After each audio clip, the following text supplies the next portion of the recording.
Hello and welcome to City Beat. We are your central source of news and information for the city of Rocky Mount. I'm Tamika Keenan-Norman, Chief Communications and Marketing Officer for the city, and we have got a show jam-packed with events that are happening at the Imperial Center for the Arts and Sciences. Coming up in just a few, we'll speak with Lee White about the exhibit that I know you've been talking about, Oceanbound, in the Children's Museum and Science Center. Right now, we're in our drawing and painting studio, and coming up in just a few, Tracy Grosner has all the details about our arts programming in the Arts Education Building. And finally, Sheila Long has details about December events, including the annual First Friday series. So stay tuned. I think you're going to enjoy this show. It's all right here on City Beat.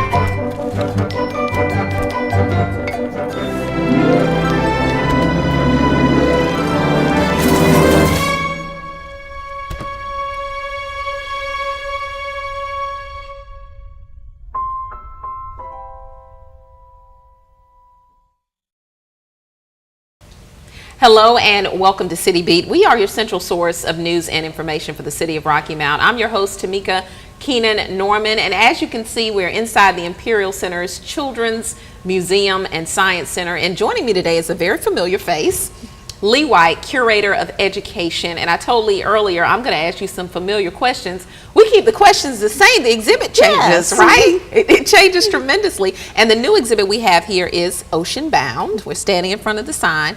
You showed me some pieces of Oceanbound, very exciting exhibit. Opened in September. Yes. How long will it be open? I will be open until December 31st, so just till the end of the year. Oh, great. So for folks who haven't had a chance to come out here, or even if you had, you always experience something new with these exhibits. Yes, there's always something fun and different to come and see and do. Exactly. So tell me about what we can do at this exhibit. Well, Oceanbound is about watersheds or river basins. Okay. So we're looking at how the water flows through the system, kind of a water cycle. Okay, that's really interesting. And how did you get the idea for Oceanbound? What company produces this, by the way? This is from another museum, actually, Science Center out of Ithaca, New York. And this is one of their traveling exhibits. So, you know, we look for different topics and subject matter, usually science or math based, but something a little bit different. We hadn't had anything in a number of years about water, and this is a different look at it from last time. Okay. And so how do you arrive at that? Did somebody tell you about the Ithaca experience, or how does that come about? It has been at other museums that we do have some connections with, and in talking with them, they said it was a great exhibit. They had a lot of success with it, and people seem to enjoy it. Okay. Now, typically with your previous exhibits, you've had a certain age range. Yes. That it was really suited for. For this particular exhibit, what is that age range? I would say the science content of it is probably about third grade and up, but there's always stuff for our younger visitors to do, buttons to push and knobs to turn and things like that. So there's something for everyone, but I would say the content is probably mostly focused third grade and up. Okay. And even for me, you know, for adults too, I think you learn things with these different exhibits. Absolutely. Yeah. A lot of times you forget what you learned in third grade. Yes. I'm ashamed to say it, but you do. So what type of feedback have you gotten thus far? We've gotten a great response from it, especially from teachers. If they're looking at water cycle and oceans or streams, sediment, that kind of thing. This is a great exhibit to come check out to learn about those topics. Okay. Ultimately, what do you hope visitors will gain by visiting Oceanbound? I think the primary focus is just showing people that whatever you do on land is going to ultimately affect our oceans. So if there's pollution on land, even this far inland from the ocean, eventually it's going to make its way through the water system to the ocean. Okay. Well, in keeping with our tradition, I want you to show me at least two parts to this exhibit that are your favorite, okay? We don't want to give it all away. Right. All right. So Mark Adcox, our videographer, is going to take us along, and we're very excited. So we'll be coming back in just a moment. Hello and welcome back to City Beat. We are still inside the Children's Museum and Science Center, and this is a part of the Ocean Bound exhibit. Lee, we walked around earlier, she showed me this. I said we have to get this on camera. We're inside a submarine. Yes. Yeah, tell me about what this is all about, Lee. Well, what you can do in our submarine is take a trip from a mountain stream all the way down to the ocean. And the videos that you can look through are going to show you some of the animals that live there, what the bottom of a particular type of lake or stream or estuary would look like, the animals that live there, if there's vegetation that grows in the water, that type of thing. Wow, very interesting. And one of the things that I was telling Lee earlier is that I actually went in a real submarine on my honeymoon in the Cayman Islands, and it was a really good experience. Mm-hmm. Yeah, and I think you were showing me earlier how I might be wrong. Okay. There we go. Actually, what you can see, yeah. Mm-hmm. So it looks like right now we're starting in a mountain stream, and we'll go down under the water. And we can see what the bottom of the stream would look like, a lot of rocks. And we'll meet some of the animals that would live here. We have some fish. We can speed it up, we can get through the stream quickly, or we can slow it down, take our time, watch the fish. And as we're moving through, we might come across a log to go under, a fish. I think there's some crustaceans that are hiding out in here somewhere. We might find some of those. But as we keep moving, we'll go through a lake and a river, down to the estuary, and then out to the ocean. And in each area, we'll see a variety of wildlife that would live there, plants that would live there, and just how each of those different ecosystems are different. I bet this part of the exhibit is extremely popular. It is very popular. Kids love to come in and play like they're going on an ocean voyage. Yeah, and it is very lifelike, because I remember, this reminds me so much of when I was in that submarine in the Cayman Islands. It's all coming back to me now. I don't think I would do it again, but it's coming back to me. The other feature in this submarine is your wildlife close-up, I believe it's called, and Mark is going to get some footage of that. But tell me a little bit about that. That's looking more at our ocean animals. So stingrays and things that you would find right off the coast in some of the shallower areas of the ocean. And then, of course, from that, you can come out of the submarine and go over to our animal gallery and see the live ones in our touch pool. Oh. So we do have crabs and different kinds of whelks and conchs and flounder and fish that you can go check out the real thing. All right. Well, thank you so much for taking us inside this submarine. There's one more part that we want to show you here at the Ocean Bound exhibit. So we're going to show you that and take you over in just a few moments. So we're still in our Ocean Bound exhibit. I had a really good time in the submarine, and right now, what is a watershed? And I thought this would be interesting to show, because very first part of the exhibit, and it really supports the purpose that you talked about for the Ocean Bound exhibit. Yes. This is your chance to see actual watersheds in action and kind of create your own watershed. So we can make it rain up in the mountains, and we see where the water flows, and where the water goes would be a watershed. But we can also move, storms don't stay still, so we can move our storm and see where a different watershed is created by the water that arrives in a different place, and how that water comes down out of the mountains into the valleys, and where it goes, and it all ends up in the ocean eventually. Okay, well, this is really interesting. I thought, because of the purpose of the exhibit, this would be very interesting to show. So thank you so much. And any age range can kind of fiddle with this as well. Definitely, yes. Yeah. This one's a lot of fun. Now, Lee, I do want to mention that the Children's Museum and Science Center closes in January. Yes, we do. Is it for the entire month? It's for about 3 weeks. Okay. Yes, we'll reopen, I believe it's January 24th. And you'll have a new exhibit when you reopen. Yes, we do. We have the time comes so quickly. What will be the name of the new exhibit? So our exhibit opening in January is called, it's about dinosaurs, dinosaur discovery. Okay. It's a very different exhibit than we've ever had before. It's based on a maze, and your answers to questions in the maze put you in different directions in the maze. Wow. To see where you end up. I think that one's going to be a lot of fun. Wow, and what age group is that one going to be for? That one's definitely all ages. All ages love dinosaurs, and the activities and questions in it are really ageless. I'm excited about that, and the reason being I have a 2-year-old, and on our phone he's always talking about dinosaurs. Oh, he'll love it. Yeah, so I've got to take him out to that, and then of course I'll bring him here to Ocean Bound during our First Friday events as well. Wonderful. Yeah, so thank you so much, Lee. Thank you. For joining us on the show today. As always, you can visit the website imperialcenter.org to find out more about this Ocean Bound exhibit. And your hours, Lee, are what now? Tuesday through Saturday, 10 to 5, and Sundays, 1 to 5. All right. Thank you so much. Thank you for tuning in as well. We'll be right back with more about programming that's happening here at the Imperial Center for the Arts and Sciences. This is City Beat. What to expect when you're expecting Like here. a teenager. Today, I'm going to show you how to teen-proof your home. First step, hide the car keys. Preferably somewhere they would never look. Challenges will come up. Be ready for them. Hi, honey. Ready for the... Mom, you don't use mannequins in the mannequin challenge. You don't have to know it all to be a perfect parent. Thousands of teens in foster care will love you just the same. Hello and welcome back to City Beat. I'm your host, Tamika Keenan Norman, and if you're just tuning in, a big thank you to Lee White, who talked to us about the most recent exhibit at the Children's Museum and Science Center called Ocean Bound. And I went across the courtyard to the Arts Education Building so we can talk about some of the programs happening here. And joining me today, I've got Tracy Grosner, our Arts Education Manager. So hello, welcome back to City Beat. Hi, Tamika. Thank you so much for having me. And I don't know if our audience remembers, you've been on the show before. When we were talking today, I was surprised because you said you've been here in Rocky Mount for a little over a year. Yes, I have. Yeah, originally you came here from New York. Yes, I did. Yeah, Yes. so how has the experience been so far? Tell me a little bit about what your job entails again as well. Well, being here has been just a wonderful joy.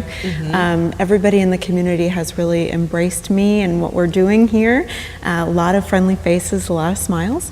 And what I do here for the city and the Imperial Center is I deliver public programs based around arts education.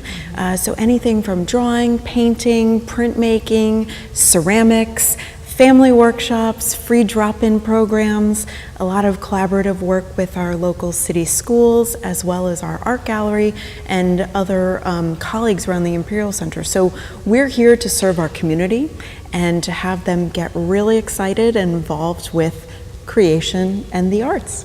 You know, and speaking of that, right now we're in our drawing and painting studio. Did I get that correct? Yes, we are standing here. And thanks to our videographer, we have a great backdrop. You can see some of these creations that have been done. One of the things that you mentioned, your theme for this season for your arts programming, be art venturous. I love it.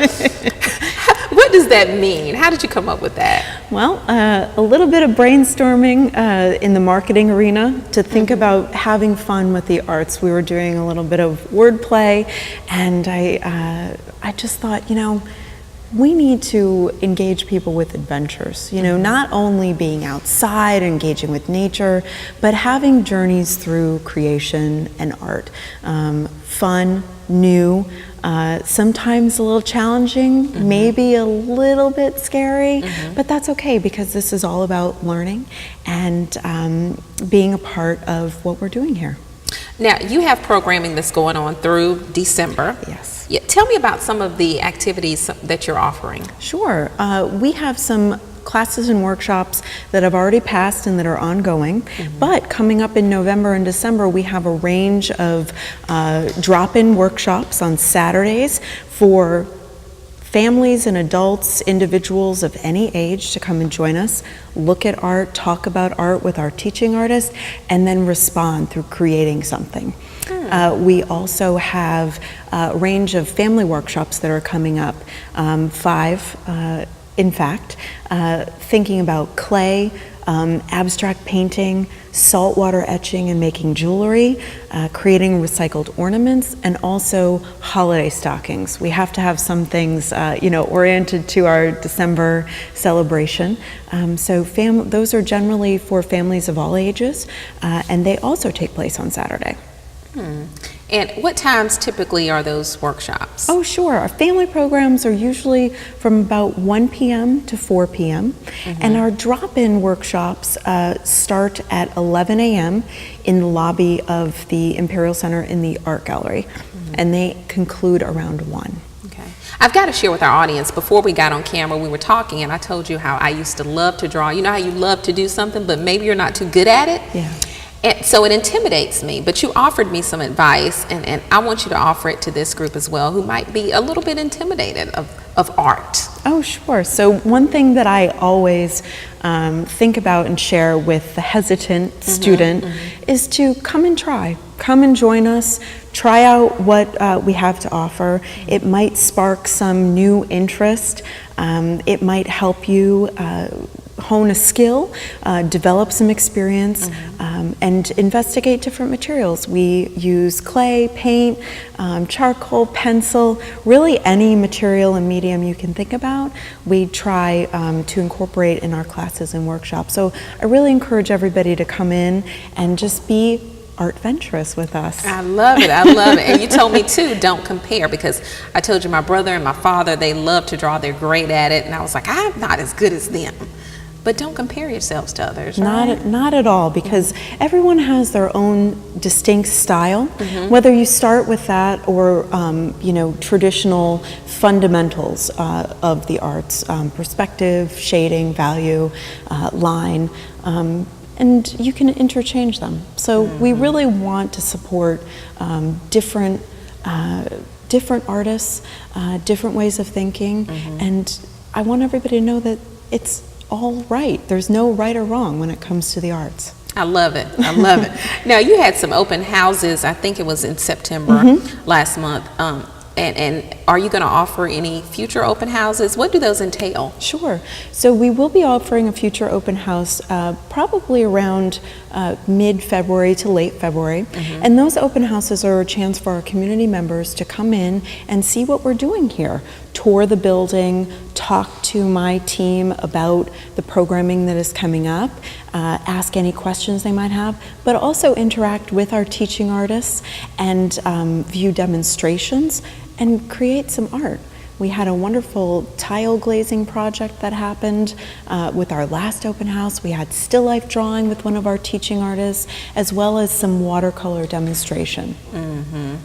What do you hope folks will gain from this overall experience? I hope that everyone in our community will see the Imperial Center and our building as a welcoming home, a chance to explore the arts where there's no judgment. Everyone is welcome, from beginners to advanced students, and a chance for our local community just to get involved with us and say hello. Right. Anything else you want to add, Tracy? I just want to share with everybody that we will be coming back in the spring with a lot of programming, classes, workshops, collaborative work with our Rocky Mount Senior Center, so look out for that. If anyone would like to kind of check us out, they can go to our website, imperialcenter.org, or give us a call at the main number. And we're happy to entertain any questions, concerns, and also any suggestions for classes. We always want to keep that door open to hear what our community wants. Wow. Thank you so much so for joining us welcome. on the show today. And I'd imagine if folks want more information, they can visit the Imperial Center website, correct? Correct, absolutely. All right, so you heard it from Tracy. Our website is imperialcenter.org. So we really want you to get involved in this programming happening in our arts education building. We'll be right back with more of City Beat. We're going to speak with Sheila Long about upcoming events in December. We'll be right back. I'm a retired school psychologist, and helping people was my thing. I was very independent and thought I could take care of myself. I fell and I had to have Meals on Wheels. After my stroke, when Meals on Wheels started, I was on the other end of the stick, so to speak. Meals on Wheels coming to my door as someone who's housebound, having someone check on me, assures me that I'm not forgotten. Meals on Wheels has given me a mode of freedom that I wouldn't have otherwise. We're the clients. We are the clients. We are the clients of Meals on Wheels. America, let's do lunch. 1 in 6 seniors faces the threat of hunger, and millions more live in isolation. Drop off a hot meal and say a quick hello. Volunteer by donating your lunch break at americaletsdolunch.org. Hello and welcome back to City Beat. I'm your host, Tamika Keenan Norman, and if you're just tuning into the show today, it's all about the Imperial Center for the Arts and Sciences and the great programming that they have here at this center. And if you'll notice today, we're not inside our TV19 studios. We are at the Imperial Center, and joining me today is Sheila Long, our Recreation Services Supervisor, to talk about some of the holiday events that are coming up in December, as well as our First Friday event. So Sheila, the audience should really know you well by now. Oh yeah, I've been here a couple of times. Exactly. Welcome back to City Beat. Thank you. Yeah, excited to have you on the show because First Friday is actually, we had the first event in November, picking it back up in December. How long is it going to last this year? So we're going to continue First Friday, November through May. We don't do it in January because, you know, we have the holiday and everybody likes to kind of do their thing for the holiday weekend. But yeah, November through May every year. Our hope is to expand it year round in the future, but for right now we end in May. Wow. And you know, it never, we were talking about this before we started the segment, but it never stops. Yeah, we have a year-round series of events throughout the Imperial Center in downtown Rocky Mount, so there's always something to do. Okay. So for folks who are new to the area, maybe who've never been to First Friday, tell me a little bit about what that event is all about. First Friday is just come out, enjoy time with family, with friends, just experience everything the Imperial Center has to offer, downtown has to offer. It's very community minded. So we have live music, we have bounce houses for the kids, we have activities for the kids. The Children's Museum is free. A lot of times we'll have theater productions, or some of our community partners are doing a production. So sometimes like National Rocky Mount Schools will do a production in our theater that they would sell tickets to those. But typically everything else at that event is free. We have a lot of partners that come out and they'll demonstrate what they're doing. Some of the dance studios in town will come out. And we also have a lot of vendors, so sometimes we have craft vendors, then you've got like your LuLaRoe and your Sensei and some of those that'll come out and sell some of their products. We typically always have a food truck, so some of our food enthusiasts like to come out, and you know, you always love a good food truck. And so we have sweets and just it's different. Every time you come, there's so much to do. It's only 3 hours, so there's, you know, you can't do it all in 3 hours. You have to keep coming back. So the 3 hours you're talking about is 6 until 9 p.m. 6 to 9 p.m. And I remember coming last year. This is the third series, it's right? It's the third series. Okay. So we're excited to be able to continue to do it. We found the first year we did it, the community just loved it and they wanted more. And so it grew and we had more going on and more things for people to do. And this year we're excited because our hope when we started First Friday was for it to never just be on our campus, that it wasn't something just the Imperial Center does. And so we are talking with some of our partners and other organizations throughout the community that are excited to work with us for it to grow in the future. And so the young professionals are going to be utilizing Booker T. And so it is already moving off of our campus and it will be going to Booker T. And we've got some other things in mind that we hope to be able to share the next time we're on having this interview. Yeah, and it is exciting. You know, you talk about the different areas of the Imperial Center. And I remember coming last year and the year before last, and as soon as you walk in this lobby, there's activity that's happening. Absolutely. I remember our public utilities booth had a setup a while back, and then you come in the lobby and there are other activities. I think we've had live music in the lobby and in the art center as well. Absolutely. Now this year, is there anything new to the series or something that really stands out for you? So I would say what's really standing out for this series are the partnerships. So we're having more people that want to be a part of what we've got going on. National Rocky Mount Schools are doing some youth exhibitions, and they're going to have some performances here and demonstrations. The Eastern Youth Orchestra is going to come out and they're going to provide some entertainment with their strings group, and so we're excited to have them come and want to be a part of that. That's they're coming from like the Eastern ECU Okay. So they have some professors there that want to be a part of what we're doing here. We have NC State coming out sometimes. So Nash Community College, Edgecombe Community College, Braswell Library. So it's just the partnerships and everybody wanting to be a part of what's going on. It just shows that there's a lot of excitement about Rocky Mount.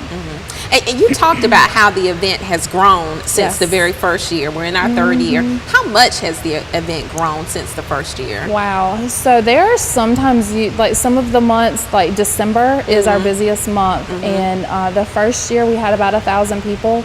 Last year, in our second year, we had 1,700 people come through. So the December first Friday is huge. We have fake snow, we have Santa, we have carriage rides. So it's just an all-around exciting opportunity. But yeah, every year we've grown so far, and we hope for this year to grow even more because our campus is so large and we've got so much going on.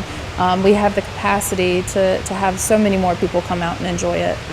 And speaking of December, that's a great transition to some of your December events that are going on. I know last year you did a Charlie Brown Christmas production. And of course, Christmas Chorus happens every year. Tell me a little bit about those events. Yeah, so we're actually going to continue Charlie Brown this year. So it's kind of uncommon for our theater to repeat a show each season. But we had so much success with Charlie Brown Christmas that we had, the kids enjoyed it, the families enjoyed it, they wanted it back. And so we listened to the community, we listened to everybody that came to this show that didn't get a chance to come to this show. And we said, you know what, that's what we need to be doing. We need to do that again. And we're excited, the Christmas Chorus, this is their 49th year. So they've had quite a history of performing for everybody during the holidays. And with Charlie Brown being a 45-minute production, and the kids that are involved in that and getting them involved in the Christmas Chorus was really exciting for us. So we're deciding to try it out and partner those two productions. And I think it's going to be a really great event. I mean, the kids are going to have an opportunity to see and be a part of some really high quality singing and choral opportunities. And I think that it just gets everybody excited. That's the first weekend in December. It leads into the Christmas parade, that it gets people really in the Christmas spirit. Now, for the dates and times, because I know there are many for Charlie Brown and Christmas Chorus, where can they find those dates and times? So those dates are on our website, so you can go to imperialcenter.org. We are excited to say that we now are selling tickets online. So you can visit our website and purchase your own tickets, or you can call us. You can come by and see us. We love to talk to people. So if you want to come see us to buy your tickets, we'd love for you to do that. But if you want, you're thinking about it, you're watching this, you can get online right now and buy your ticket. Exactly. And Winter Wonderland is something that has been going on for so long as well. Absolutely. It's a very popular event. When are we having that this year? So that will be December 10th. So sorry, we've got a lot of dates going on. But yes, December 10th, it's from 1 to 5. And if you can't remember dates, it's always going to be the second Sunday in December. So the Imperial Center has been doing it for many years. And people just love the overall environment. So again, just celebrating the holidays and getting you in that spirit. Santa's going to be here. We do carriage rides for that too. We'll have fake snow again for that. So if you missed it at First Friday, or you had so much fun at First Friday with the fake snow and the carriage ride, we'll have it again for Winter Wonderland. The Imperial Center is decorated beautifully. We have a lot of people that come out and take photos with those trees and the other decorations here. And we also have all kinds of craft activities for the kids to participate in. And just, again, the facility is free that day, so you get to enjoy that as well. And there's a series of live Christmas performance or Christmas singers and other demonstrations as well. And I think I jumped ahead a little bit because before that is the Christmas parade on December 3rd, that week prior to. Anything special kicking off this year? Yes. So with the Christmas parade this year, the city of Rocky Mount is celebrating its 150th year. So we'll continue to celebrate that with our Christmas parade this year. You will see some classic cars in the parade. We'll have our Grand Marshal, and so that's always exciting. We have a special guest that leads the parade. You always have Santa. But we also use this opportunity to give back to the community. So Toys for Tots will be out collecting toys throughout the parade route. So we encourage people to come out and enjoy the parade, but to also bring a gift for someone that might need one. Well, Toys for Tots is a mainstay with the Christmas parade too as Absolutely. well. And I'm sure it probably gets more successful every year with that as well. One thing that you mentioned to me earlier was new, and it's a Christmas music festival. It right? is. It is. So that's something new that we're trying. The Imperial Center has had such success with celebrating the holidays and keeping a really active downtown in Imperial Center in December that we thought, you know, how unique would it be? There's so many people that are, you know, music groups and churches and other organizations. You've got the Tar River Orchestra, you've got the Rocky Mount Chamber of Singers, you've got so many people that have wonderful talent. And let's celebrate that, you know. Let's give them an opportunity to come out and perform and show us their best. And so we're doing a Twin County holiday music or choral festival, and it'll be the first time we try it, and so we're excited. There's going to be 2 days of performances, and we're encouraging people to visit our website to figure out how to become a part of it. Okay. If you want to be a chorus, that there's an opportunity for you to register to be a part of it. We're going to take up to 10 choruses this year, and we're going to see how it goes. And then we're going to have the winners at Winter Wonderland. So whoever wins from the chorus, they will be judged, and that we'll announce the winners at Winter Wonderland.